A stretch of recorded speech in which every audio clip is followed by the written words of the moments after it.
Welcome to this explainer. Today, we're going to do something pretty cool. We're essentially initializing a digital interface to visualize the invisible physics engine that drives global prices. We're talking, of course, about the fundamental forces of supply and demand. If you've ever found yourself wondering why a simple cup of coffee costs what it does, or, why smartphone prices are constantly fluctuating, well, you're in the right place. We're about to look at the exact code that runs those calculations in the real world. Here is our diagnostic menu for today. We'll start with the competitive arena, move into decoding demand, then decoding supply, hitting the point of equilibrium, and finally wrapping up with surplus, shortage, and balance. Let's dive in. Section 1. The competitive arena, setting the parameters. Okay, before we boot up our curves and really start plotting data, let's establish the environment we're simulating today. In our simulation's absolute highest form of competition, no single buyer or seller gets to dictate the terms. Think of it like the global wheat market. You've got thousands of farmers growing wheat and millions of consumers eating it. And because the product is pretty much identical everywhere, no single farmer can just suddenly demand double the price, right? And no single baker can demand to pay half. They all simply have to take the market price as a given. In economics, we literally call them price takers.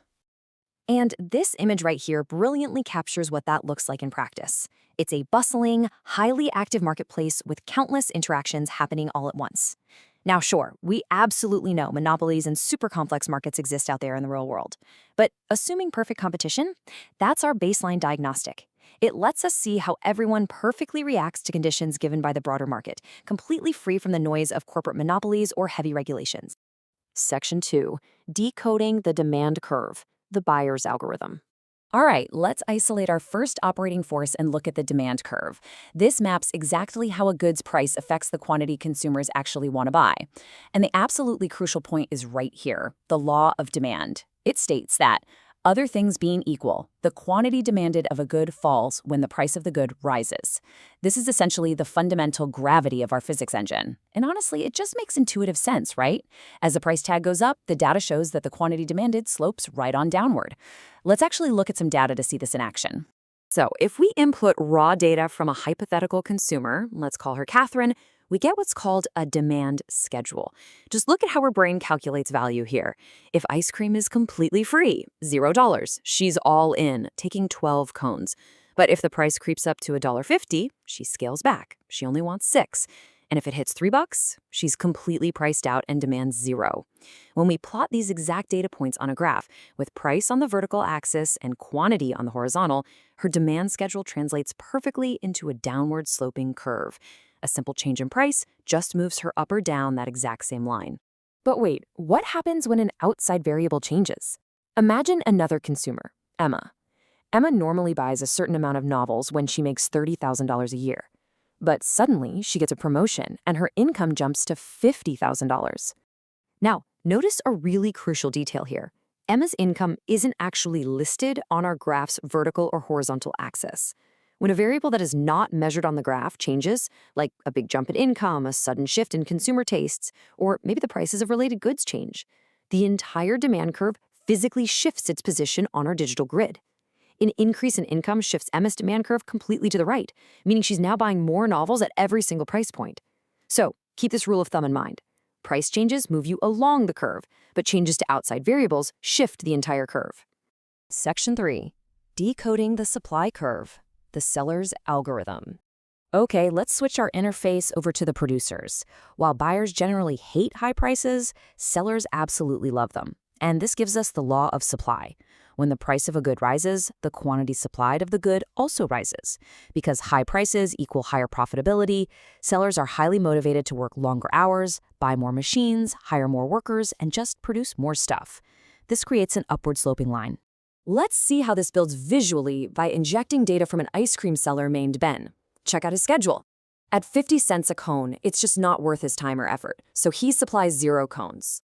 But as that market price climbs up to $3, his production ramps up and he is totally willing to supply 5 cones. The higher the price, the further up and to the right we move on his upward sloping supply curve.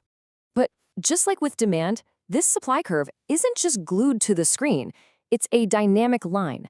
It can be pushed to the left or the right by external system shocks that fundamentally affect the seller's reality. So what exactly pushes the seller's curve around? Well, input prices are a massive factor. If the price of inputs like cream, sugar, or even the maintenance on the ice cream machine spikes, producing that ice cream becomes instantly less profitable. When that happens, the entire supply curve will shift to the left. That means sellers are offering fewer cones at any given price. Conversely, what if there's a huge breakthrough in automated ice cream technology? That would make production way cheaper, shifting the entire curve to the right. Section 4. The point of equilibrium. The system collision.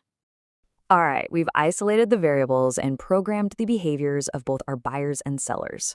So let's smash these two completely independent curves together on one single graph and watch how the whole system stabilizes.